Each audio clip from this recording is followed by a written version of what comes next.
Hey everyone, it's low carb and keto nutrition specialist Amy Berger bringing you, as always, keto without the crazy.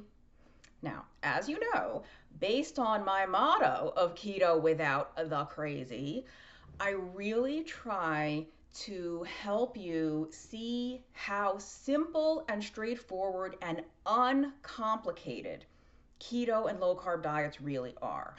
And with that in mind, I want to talk about something that I know I've talked about in the past, but it really can never be said enough. And so maybe, every couple of months I'll do a little video reminder.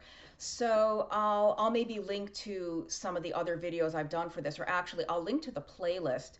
I have a whole playlist called something like Make Keto Simpler and Easier.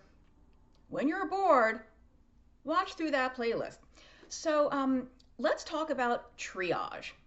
You know, triage, like, I'm a huge fan of the show MASH, old school MASH. And, when in a hospital or a forward located, combat military hospital, they have to do triage. Or, like, let's say a mass casualty scene, a train wreck or a plane crash or something. The triage is, we got to assess the scene. We've got to what's the highest priority thing here, and what can we actually take care of quickly and do, like, who needs the most critical help now. Because if somebody's got a sucking chest wound and they're spurting blood, that person probably needs attention more than the person over there who broke their leg, but there's no bleeding, they're in pain and it sucks, but their life is not in imminent danger like those people over there. So what does this have to do with your life on keto? I think you cannot do everything at once. You can't do everything at once. And I'm not two ways to go about this. And so I'll stick a pin. One way is just looking and talking about the diet. Maybe we'll start there. And then the next is looking at things beyond the diet. But actually, let's start with that because that's easier to tackle, and then we'll talk about just the food. Let's say you're having a really hard time sticking to keto or low carb or whatever you're trying to do with your food. You're just having a really hard time. You can't seem to rack up any consistency. You can't get past the third day or the fourth day or the first week or whatever. You do well for a little bit and then it's face first into the donuts. Maybe there's a reason why. I mean, of course there are reasons why, but maybe there are other things in your life that you would be better served tackling first and actually putting the diet on hold for a little bit. And when I say putting the diet on hold, I don't mean that you're just going to go and have 300 grams of carbs a day every day for no reason. I just mean do the best you can with the food. Don't try to micromanage. Don't worry if you do have one little piece of blah de blah that's carby. You just kind of do the best you can with it not ruling your life. Because maybe your sleep is a total mess.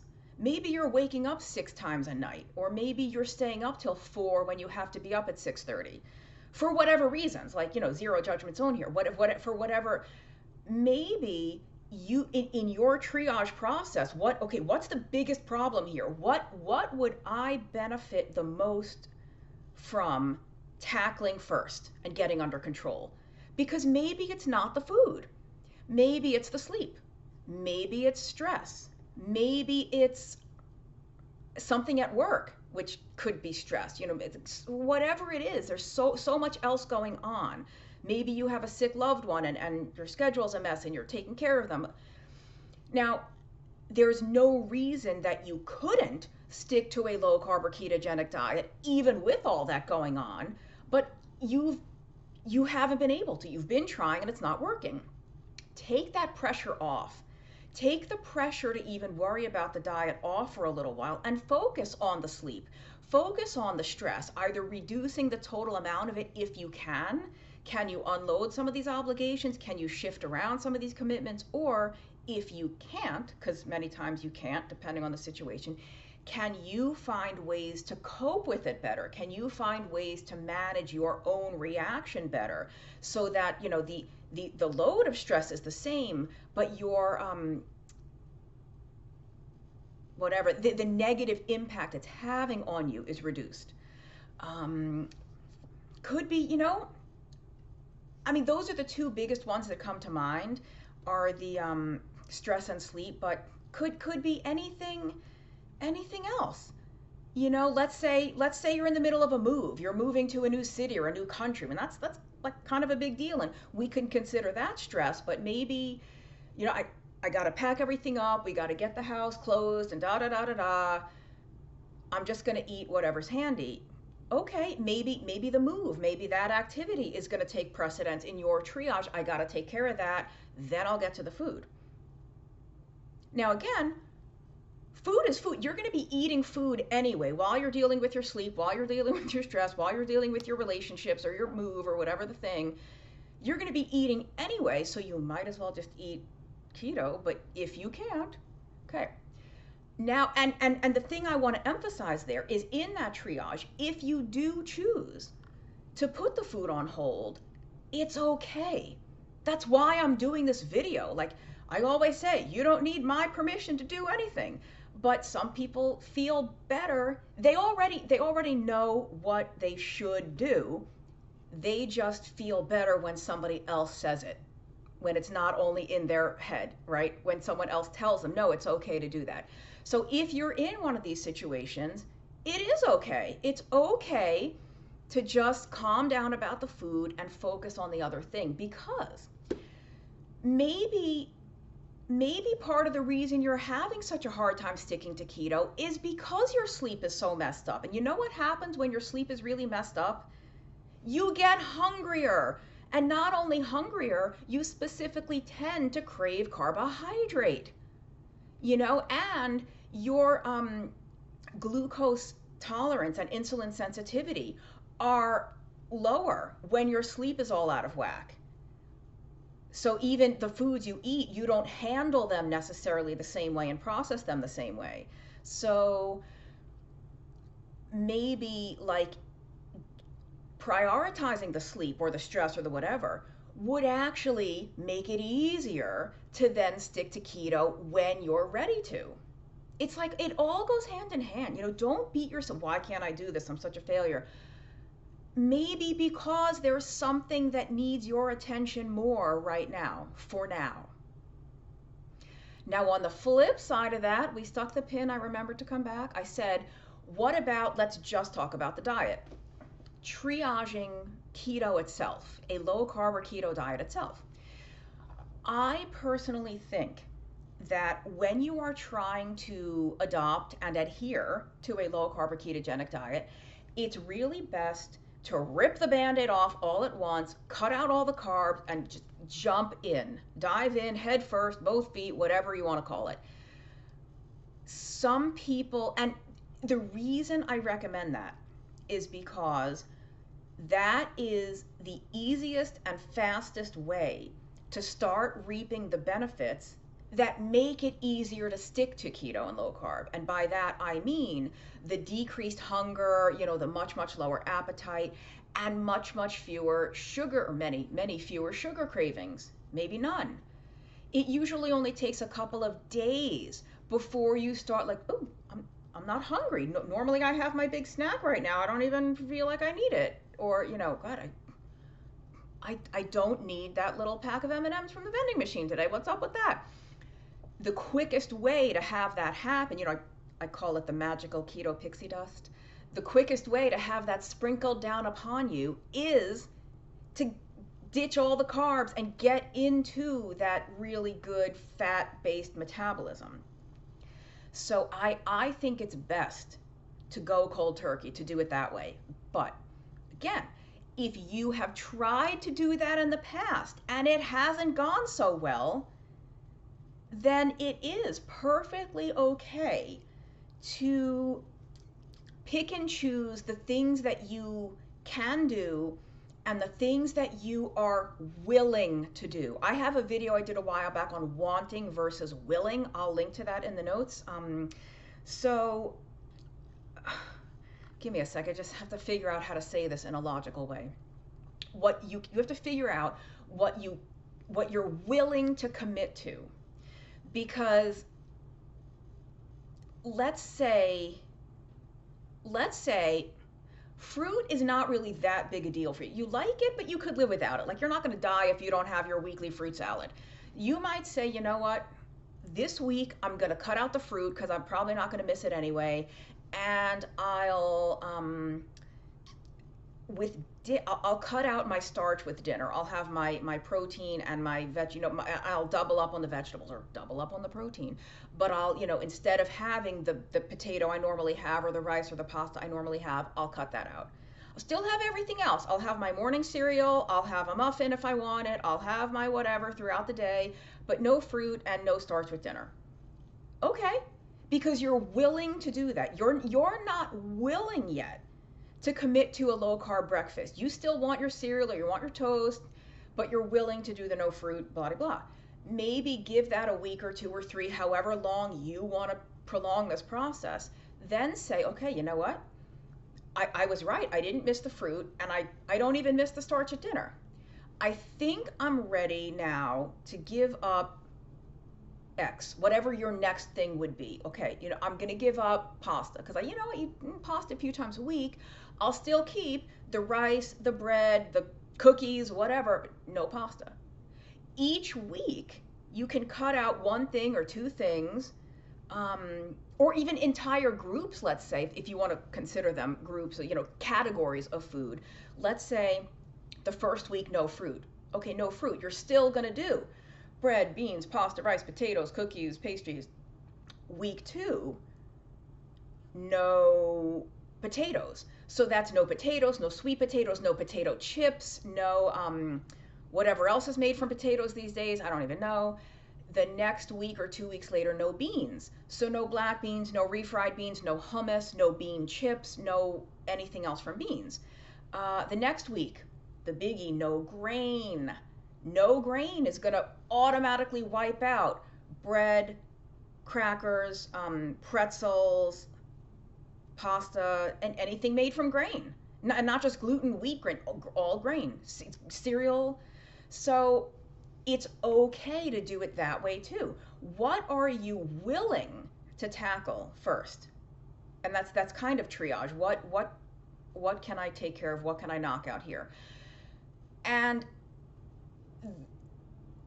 I prefer the cold turkey method because of the reasons I stated. If you do this sort of little by little, pull stuff out, I just feel like that only prolongs you adapting to a low carb or keto diet. That kind of keeps you tethered to the carbohydrate, to the sugar, physically and psychologically, mentally, emotionally. I think that doesn't mean it's wrong. That doesn't mean it's bad. But I think that's why it's my second preference. It's like I like the other method first. And it's sort of counterintuitive, but it's really not if you understand how this all works. The hormones of appetite and satiety and the being on that blood sugar roller coaster and all that. When you understand how all that signaling works, it makes so much sense that actually being stricter, doing it all at once, is easier than doing it gradually. You're getting into the pool and you're like dipping your toes and then your legs and your hips instead of dive a cannonball straight into the cold deep end, right? It keeps you tied to the things, and that's okay though. If you think that's going to be a better way for you, then maybe it is. Because here's the thing too, and I always say this, not everybody needs an ultra super strict ketogenic diet. Some people can just cut carbs to some degree and lose a few pounds, improve their blood sugar, and get all the results they want. Maybe it's not going to be perfect, but they're happy enough with how far it takes them. Maybe if they hunker down and went keto, they could go a little further, but they don't really care. They're happy here with what they're eating and what they're doing. When I was in the military, now of course these were like men in their 20s, but there were guys that I worked with that could just stop drinking beer for 2 weeks and lose 8 pounds. No change to their diet, no change to anything else, just stop beer and or soda, like full sugared soda, and they just melt away fat. God bless. So not everyone needs strict keto. There are people who can have a little bit of fruit, a little bit of beans, a little bit of starch, and it's no big deal. So you might find that if you do take that gradual cutting down process, you might start to see a little bit of weight loss along the way, a little bit of whatever happens, less joint pain, a little bit of better energy. Now some of you might not notice that until you're like full on keto, but it's really an individual thing. It's just the triage. And I will give you an example that I'm not proud of, but I'm going to tell it to you because a lot of the feedback that I get from you in person, when I meet you in person, and I was just at Keto Salt Lake recently, and so I got to meet so many people, and Adapt Your Life did events in February. I got to meet so many of you. I'm going to be at the Metabolic Health Summit soon, or I don't know, this video might air after that, I'm not sure. So when you all say that you appreciate my honesty and how real I am, and like I'm not, yeah, you know why? Because it takes a lot of energy to be phony. Even though I'm on a keto diet and I'm running on fat and I've got lots of energy, I don't have the energy it takes to be phony and lie to you. So my triage, over the last several months, I was drinking a lot of alcohol, and really 99% wine. I very rarely do anything else. Once in a while, a sugar-free cocktail, but really wine. I was using it to deal with a thing that happened, or as my friend Casey Durango said, I was using it to not deal with the thing that happened. And it never got to the point where I never woke up hungover. It never interfered with my ability to hold my commitments to people, to get my work done. I was just drinking a lot more than I thought was appropriate, but I was doing what I had to do to survive. And you judge me for that, I really don't care. I'm just telling you this because in my own diet the last few months, and things have been really good the last few weeks, I've been feeling better, but I knew. I gave it a lot of thought at different points here and there, and I'm not ready to cut back on the drinking yet. I'm not ready. Not ready. What am I willing to do in my what am I willing to do? Am I willing to hunker down and get rid of X in my diet that I know is a problem? Yeah. For example, pork rinds are a big binge food for me. They're a trigger food. If I only have a small size bag, great. But if I have the family size bag, I'm going to eat the family size bag. And I went over a year with no pork rinds whatsoever. Not even if I was at a party and they were there, I wouldn't even take any. I didn't buy any, no pork rinds. Recently, I decided to give it a little test. Oh, maybe pork rinds are safe for me now. Nope, they're not. They're not safe. They're still a massive binge food for me. So, okay, you know what? I'm not going to have the pork rinds. I'm going to keep the wine, no pork rinds. Keep the wine, no chocolate. I also just recently gave up chocolate, and I have a dear friend who is an accountability partner, and I got to tell you, it's easier for me to stay away knowing that I'm going to be checking in with this person every morning, and she's somebody that I treasure. Hi, you know who you are. I'm not going to lie to her. So I don't want to sneak chocolate and be like, oh, I totally didn't have any chocolate. So, what is Amy's triage? What are the things I'm willing to do, and what are the things I'm not willing or ready to do? Right now, I'm not ready to let go of the alcohol, or it has come down significantly, just to let you all know. I've been drinking less, but I'm not ready to give it up completely, nor do I want to. It was getting out of hand. I don't want to give it up.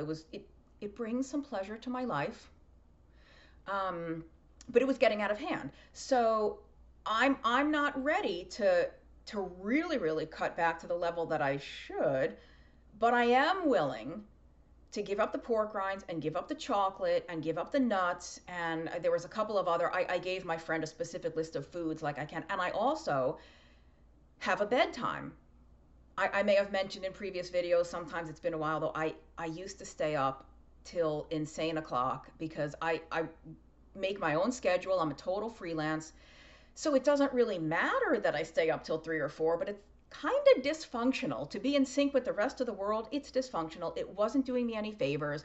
And it's not like I was up writing the great American novel at 3 a.m. I was tinking around on Twitter, on Netflix, whatever. It's a total waste. I mean, it's not a waste. Twitter is great, but like I could have been in bed at midnight. I could have been in bed at 11. So the accountability for me, like, okay, I'm going to keep the wine, but I'm going to not eat all of these foods that I know are not helpful for me. I'm going to stick to the bedtime.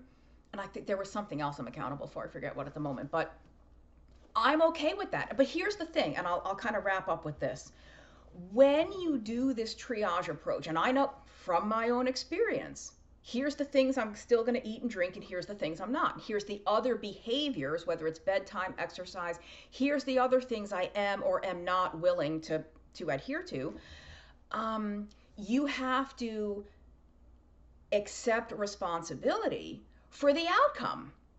So, you know, if I gain weight or I have trouble losing weight, well, you know what, Amy, that friggin' wine ain't doing you any favors. But actually, when I really hunker down with the food, the wine doesn't seem to do so much. I'm just saying. You know, and so if you're going to decrease the carbs gradually, you have to, then you can't complain that keto's not working, or why am I not losing weight? Why is this taking so long to lose weight? Or why is my blood sugar still high? Well, because you're still eating a lot of carbs. You've cut back. Yes, good for you. Awesome. You're in the process. You're cutting back. You might not start to see the weight loss or the better blood sugar, the lower blood pressure, the migraines gone, whatever, the skin, the joint pain. You might not start to experience that until you are much, much lower carb. So there's nothing wrong in doing it gradually, but if you're going to, you have to accept that the trade-off of doing it slowly is that it's going to take you longer to get to where you want to go. It's going to take you longer to get the results you want.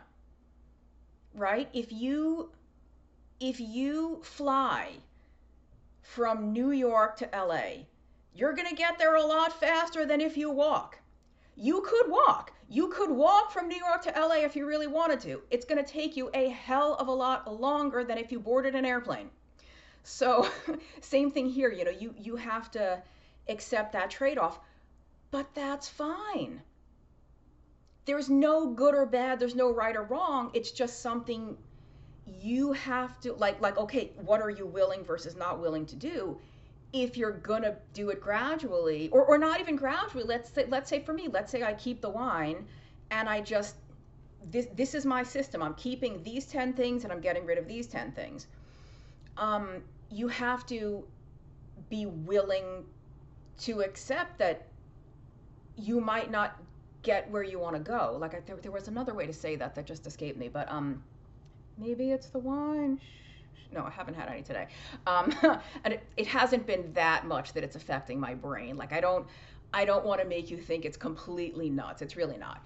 But that's just like there's no good or bad. It's just you have to be realistic and rational and logical. Like, well, of course I'm not losing any weight yet. I'm still eating 150 grams of carbs a day. But last month I was eating 250 grams a day. So I'm actually doing much better. I'm just not quite where I need to be to get the effect yet. So, you know, I just think I'm all about like take the pressure off. Because if you've already been applying the pressure, you know, I wanna, so a good thing is with exercise too. Let's say you want to do keto and you want to fast and you want to start exercising and you want to get better sleep and good luck doing all 8 immediately tomorrow. Good luck shifting your entire routine, your entire diet like that. Ain't gonna happen. So you know, put the food on hold and focus on the sleep, the stress, or like